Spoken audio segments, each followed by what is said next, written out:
अमित शाह जी अब भारतीय जनता पार्टी के नए राष्ट्रीय अध्यक्ष होंगे।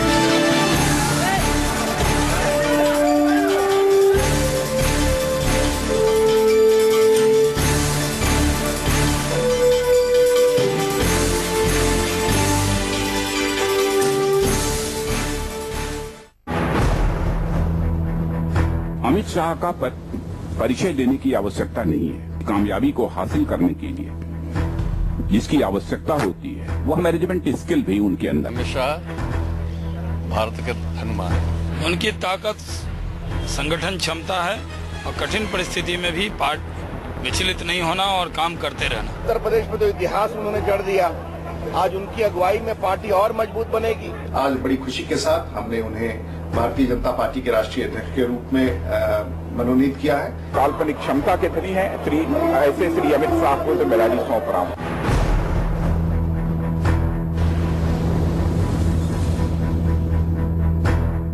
ये बीजेपी दफ्तर की ताजा तरीन तस्वीरें हैं, जिसकी दरो दीवार पर अब अमित शाह का नाम नए अध्यक्ष के तौर पर चस्पा हो गया है।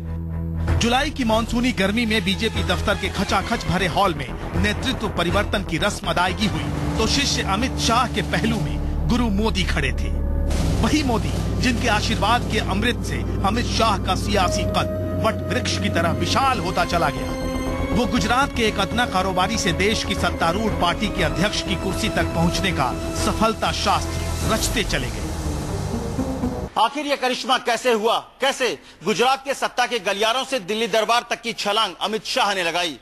कैसे अमित शाह नरेंद्र मोदी के इतने विश्वास पात्र बन गए कि जब बीजेपी के नए अध्यक्ष पद का सवाल आया तो नरेंद्र मोदी ने अमित शाह के नाम पर वीटो लगा दिया।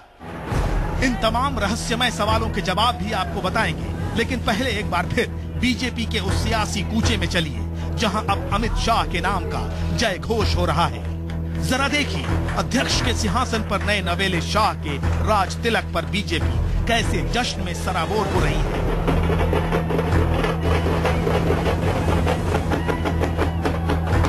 ढोल मजीरे बज रहे हैं, मिठाइयां बट रही हैं और अमित शाह की शाही वंदना हो रही है। सरकार और संगठन यदि एक दिशा में चलेगा तो जनता के भरोसे पे खरा उतरने में मदद मिलेगी और अमित शाह जी का प्रदेश राष्ट्र का अध्यक्ष बनना मैं उसी दिशा में एक महत्वपूर्ण कदम मानता हूं। फिर उत्तर प्रदेश में जाकर काम करके दिखाया और उत्तर प्रदेश में बसपा को 0 पे और सपा और कांग्रेस को परिवार तक सीमित करके अमित भाई ने दिखाया। अमित शाह ने झांझा के काम संभाला है, चाहे गुजरात हो, चाहे उत्तर प्रदेश हो, चाहे दूसरे सूबे हो। चमत्कार उन्होंने किया है। ये सही है कि उत्तर प्रदेश में 80 में से 73 सीटें लाने का श्रेय उनको जाता ही जाता है। तो आज से बीजेपी में अमित शाह के युग की शुरुआत हो गई। एक तरफ देश के प्रधानमंत्री पद पर खुद नरेंद्र मोदी चमकदार जीत के साथ काबिज हो चुके हैं, तो दूसरी तरफ मोदी के हनुमान समझे जाने वाले अमित शाह के हाथों में बीजेपी की कमान आ चुकी है। राजनीति के जानकार मानते हैं कि अमित शाह तो कहने को पार्टी के अध्यक्ष होंगे, बीजेपी तो मोदी की चरण पादुका से ही चलेगी। मोदी और अमित शाह की पुरानी केमिस्ट्री भी यही कहती है कि जहां मोदी की नजर दौड़ती है वहीं अमित शाह का दिमाग भी दौड़ता है। तो नरेंद्र मोदी के दिमाग की केमिस्ट्री वो अमित शाह ठीक से जानते हैं। ये उनकी सबसे बड़ी खूबी है।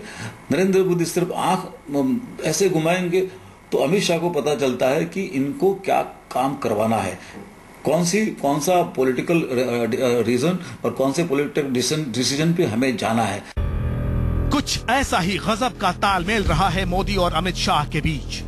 सियासत की कटीली राहों पर मोदी के सामने कई अग्निपथ आए। कई बार राजनीतिक प्रतिद्वंदियों को मोदी का बढ़ता कद बुरी तरह खटका। कई बार मोदी को सियासत के बियाबान में धकेलने की कोशिश भी हुई, लेकिन हर मोड़ पर अमित शाह मोदी के साथ साये की तरह खड़े रहे। अमित शाह पर मोदी का भरोसा बढ़ता गया। मोदी नई नई जिम्मेदारी अमित शाह के कंधों पर डालते रहे और हर इम्तिहान में अमित शाह चमत्कारी कामयाबी की नई इबारत लिखते रहे। उस भरोसे का ही अंजाम है कि अमित शाह आज बीजेपी के अध्यक्ष हैं। आम सहमत के आधार पर यह फैसला किया है कि श्री अमित शाह जी अब भारतीय जनता पार्टी के नए राष्ट्रीय अध्यक्ष होंगे।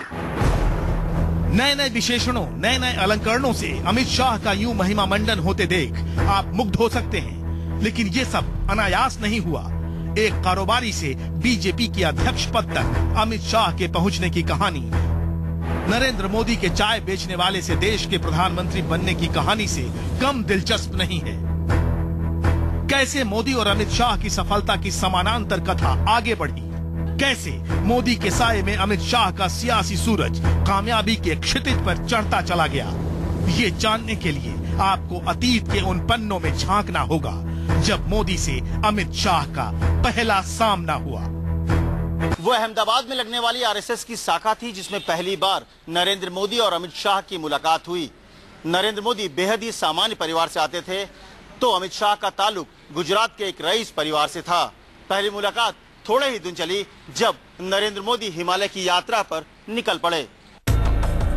मोदी अज्ञातवास से वापस लौटे तो अमित शाह से उनका रिश्ता भी आगे बढ़ा। अमित शाह ने मोदी से भाजपा में शामिल होने की इच्छा जाहिर की। मोदी उन्हें तब के प्रदेश अध्यक्ष शंकर सिंह वाघेला के पास ले गए। वाघेला से मोदी ने कहा, ये अमित शाह हैं, प्लास्टिक के पाइप बनाने का व्यापार करते हैं, अच्छे व्यवसायी हैं, आप इन्हें पार्टी का कुछ काम दे दीजिए। उस दिन से आज तक अमित शाह चुनौतियों के तमाम मोर्चे फतह करते हुए आगे बढ़ते रहे। 1991 में आडवाणी ने गांधीनगर से चुनाव लड़ने का फैसला किया तो अमित शाह ने आगे बढ़कर मोदी से चुनाव प्रबंधन की जिम्मेदारी मांगी।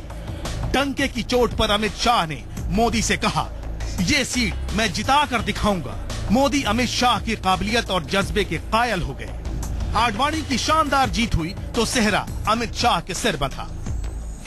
गांधीनगर सीट से एल.के. आडवाणी जी जब इलेक्शन लड़ रहे थे तो आडवाणी जी को गांधीनगर में कौन सा गांव कहाँ है, कौन सा रास्ता कहाँ है, कौन से कास्ट का समीकरण क्या है, कुछ पता नहीं था।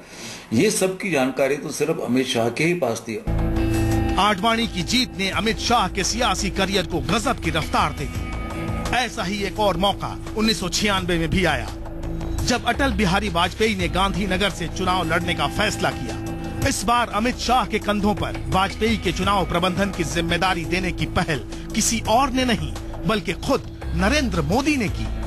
वाजपेयी भारी बहुमत से जीते। अमित शाह पर मोदी का भरोसा और बढ़ा। वो मोदी के और करीब आए तो वाजपेयी और आडवाणी की निगाहों में भी उनकी इमेज एक कुशल इलेक्शन मैनेजर की बनी। अमित शाह अब छुटभइये नेता की छवि से बाहर निकल चुके थे। गुजरात की सूबाई सियासत में उनके कदम आगे बढ़ रहे थे। जल्द ही अमित शाह ने क्रिकेट संघ और कोऑपरेटिव सोसाइटी की सियासत में दखल दी और इन दोनों मोर्चों पर बीजेपी का डंका बजा दिया।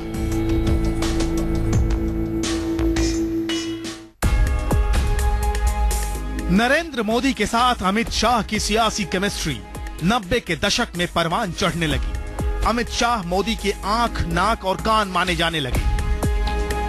जब भी मोदी के सामने किसी बड़े मिशन का सवाल होता, उनके दिलो दिमाग में बस अमित शाह का नाम ही होता। अमित शाह मोदी के हनुमान की भूमिका में अवतरित हो चुके थे। अमित शाह का असल संघर्ष तब शुरू हुआ जब मोदी को गुजरात की जगह उत्तर भारत के राज्यों की कमान सौंपी गई। मोदी के गैर मौजूदगी के बावजूद अमित शाह ने गुजरात में बीजेपी नेताओं के साथ गजब तालमेल के साथ काम किया। 1995 में नरेंद्र मोदी को गुजरात से दूर करने में विरोधियों को सफलता हाथ लग गई। मोदी राष्ट्रीय महासचिव बनाए गए। उत्तर भारत के 5 राज्यों का प्रभार उन्हें सौंपा गया। लेकिन मोदी गुजरात की सियासत से खुद को दूर नहीं रख सके। वो दिल्ली में जरूर थे, मगर उनका दिमाग गुजरात में था। ये वो दौर था जब गुजरात में केशुभाई पटेल और शंकर सिंह वाघेला के बीच सियासी वर्चस्व की जंग छिड़ी थी। कहते हैं उस वक्त अमित शाह एक सूत्रधार की तरह गुजरात के नाटकीय घटनाक्रम के पल पल की जानकारी मोदी तक पहुंचाते। केशुभाई को ऐसा लगा कि ये मेरे एक पैरेलल एक बहुत पावरफुल पर्सनालिटी उभर रही है, तो केशुभाई को ऐसा लगा कि ये अगर नरेंद्र मोदी जी चमकेंगे तो शायद लोग मुझे भूल जाएंगे। तो उन्होंने दिल्ली हाई कमांड को कह के नरेंद्र मोदी जी को गुजरात से बाहर करवा दिया और वहाँ से जैसे एक देश निकाल करते एग्जाइल, ऐसे उनको गुजरात से बाहर वहाँ पर भेज दिया और वो दिल्ली में गए और कुछ राज्यों के वो प्रभारी बने।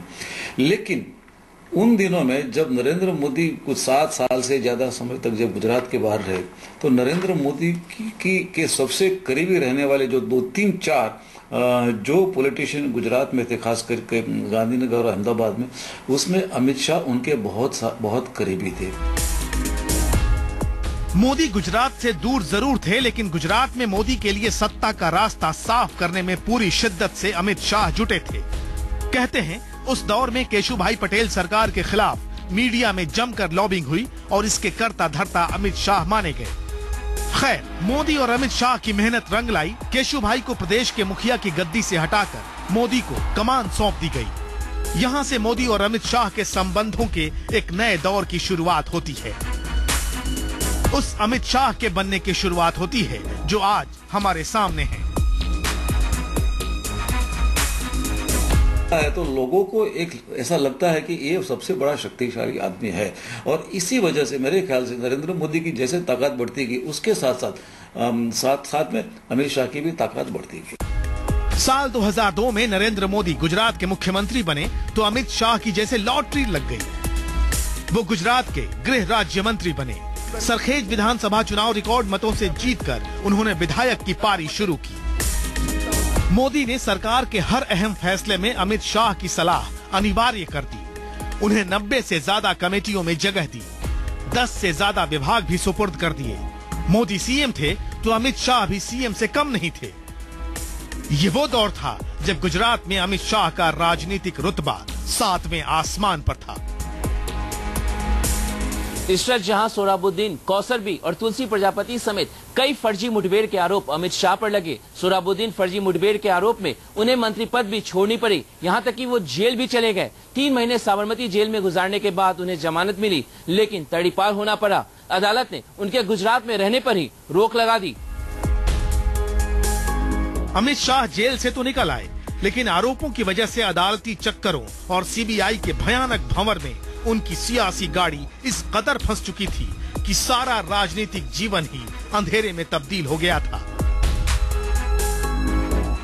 रास्ता दिखता नहीं था। उम्मीद की किरण अगर कोई था तो बस नरेंद्र मोदी, जो खुद भी जांच एजेंसियों के रडार पर थे। एसआईटी के फंदे से किसी तरह बच निकले थे, लेकिन आरोपों का चक्रव्यूह इस कदर घूम रहा था कि दर्जनों अफसर जेल की सलाखों के भीतर जा चुके थे, और कब कौन जेल के पीछे होगा, इन आशंकाओं ने गुजरात की पूरी ब्यूरोक्रेसी को हिलाकर रख दिया था।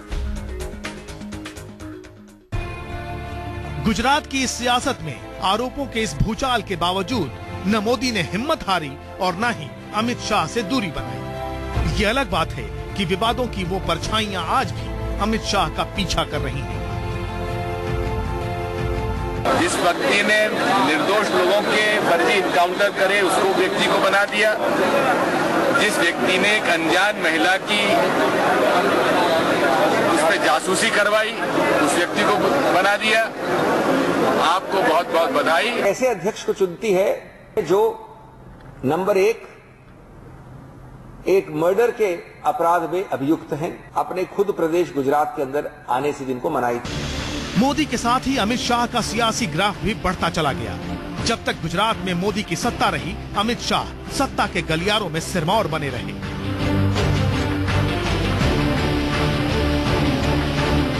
2012 में मोदी के नेतृत्व में बीजेपी को गुजरात में चमत्कारिक जीत मिली। बीजेपी के भीतर मोदी का कद और बढ़ा। गोवा कार्यकारिणी में मोदी को बीजेपी का पीएम कैंडिडेट घोषित कर दिया गया। मोदी के नाम के ऐलान के साथ ही अमित शाह के कंधों पर एक और बड़ी जिम्मेदारी आ गई। मोदी का सामना एक नई चुनौती से हुआ तो उन्हें भी एक बार फिर संकट मोचन के तौर पर अमित शाह का नाम भी याद आया। मोदी जानते थे सत्ता की इबारत लिखनी है तो 80 सीटों वाले यूपी में बीजेपी का डंका बजाना होगा, और इसके लिए अमित शाह से बेहतर कोई और नहीं हो सकता था।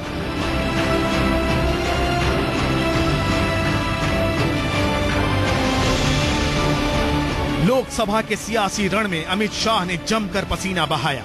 यूपी का प्रभारी बनने के बाद गांव शहरों की धूल फाकी।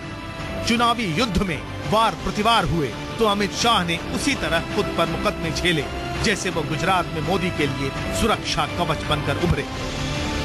यूपी की राजनीति में तलवार की धार पर चलकर अमित शाह ने मोदी की हवा को जन भावनाओं के उस प्रचंड तूफान में तब्दील कर दिया जो राम मंदिर आंदोलन की लहर में भी नहीं देखा गया। ये अलग बात है कि मोदी भक्ति में कई बार जुबान भी रास्ता भटक गई और अमित शाह को विरोध झेलना पड़ा। ऐसी बात नहीं है जिसे हर्ष हो। कैसी सरकार चली उत्तर प्रदेश में जिसने ये वीरों की भूमि आजमगढ़ को आतंकवाद का अड्डा बना दिया। आग पर चलकर यूपी में मोदी की आकांक्षाओं को अमित शाह ने परवान चढ़ाया।